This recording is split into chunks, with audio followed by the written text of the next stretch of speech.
Xalq artisti Ağadadaş Ağayevin mühafizəçiyə atdığı balta özünə qaytarılıb. Məhkəmənin bir müddət əvvəl verdiyi qərara əsasən insidentdə istifadə olunan əşya sahibinə geri verilib.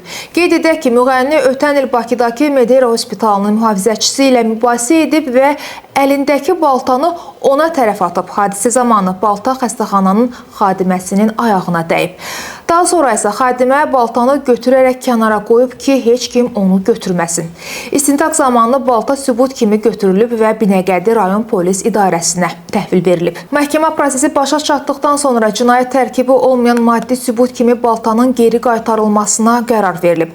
Beləliklə, Ağadadaş Ağayevin bağ işlərində istifadə etdiyini iddia etdiyi balta yenidən onun ixtiyarına keçib. Xatırladaq ki, məhkəmə sənədlərinə əsasən xalq artisti həmin hadisə zamanı əsəblərinə hakim ola bilməyərək baltanı qarşı tərəfə atıb.